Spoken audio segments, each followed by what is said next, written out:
Welcome to new video. History Chapter 1, The French Revolution Part 3. The outbreak of the revolution. As we know that Louis XVI had to increase taxes for various reasons. In France of the old regime, the monarch, king, did not have the power to impose taxes according to his will alone. He had to call a meeting of the Estates General, which had the power to approve new taxes. The Estates General was a political body to which the three estates sent their representatives. The last time Estates General was called in 1614. On May 1789, Louis XVI called together an assembly of the Estates General to pass proposal for new taxes.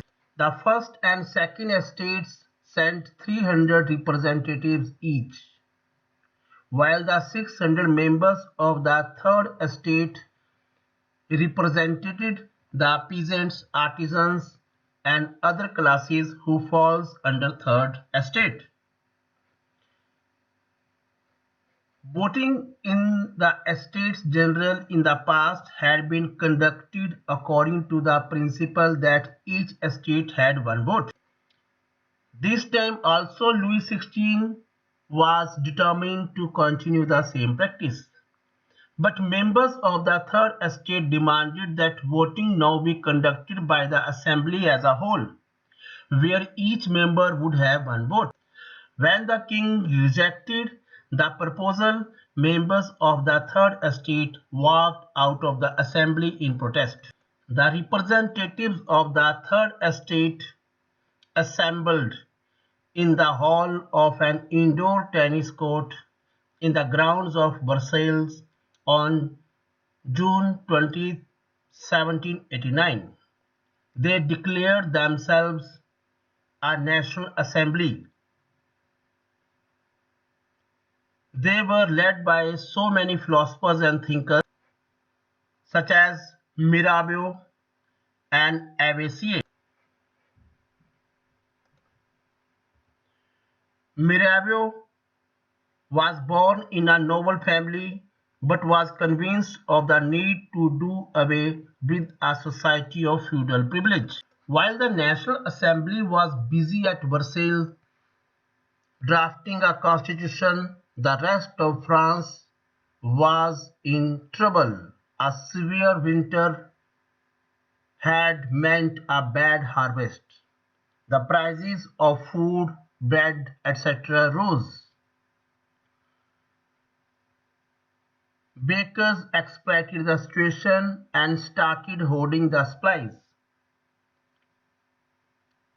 As a result, crowd of angry women started to storm into the shops. At the same time, the king ordered troops to move into Paris. On 14 July, the angry crowd stormed and destroyed the Bastille. Faced with the power of his revolting citizens, Louis XVI finally accorded recognition to the National Assembly and accepted the principle that his powers would now be on the recommendations of Constitution. On the night of 4th August 1789, the Assembly passed a decree abolishing the feudal system of obligations and taxes. Members of the clergy too were forced to give up their privileges. Tithes were abolished and lands owned by the church were confiscated. Next topic is France becomes a constitutional monarchy. The National Assembly completed the draft of the Constitution in 1791. Its main aim was to limit the powers of the king. These powers instead of being concentrated in the hands of one person, were now separated and assigned to different institutions like the legislature, executive, and judiciary. This made France a constitutional monarchy. In this diagram, you can see how France became constitutional monarchy. There were three parts: judiciary, executive, and legislature. The Constitution of 1791 vested the power to make laws in the National Assembly, which was indirectly elected. That means citizens voted for a group of electors, but not all citizens had the right to vote. Only men above 25 years of age and who were paying taxes equal to at least 3 days of a laborer's wage were given the status of active citizens. The Constitution began with Declaration of Rights of Man and Citizen. There were so many rights which were given, such as men are born and remain free and equal in rights. It was the duty of the state to protect each citizen's natural rights. The law has a right to forbid only actions that are injurious to society. Next, reading political symbols. That time, during 1789, most of the people could not read or write. So images and symbols were generally used instead of printed words to communicate important ideas. So here, these are some of them. The broken chain,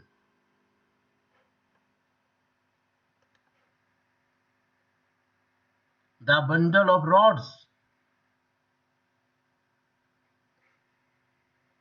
the eye within a triangle, scepter, that means symbol of royal power, snake biting its tail to form a ring,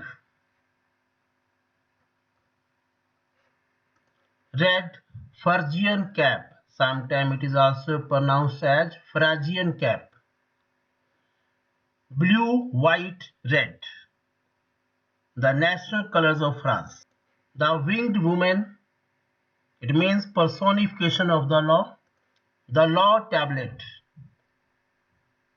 this denotes the law is the same for all and all are equal before it. That's all about in this video, part 3. I hope you enjoyed the video. In the next video, we shall continue the French Revolution of 1789. Kindly subscribe my channel www.youtube.com/ramsharmalive.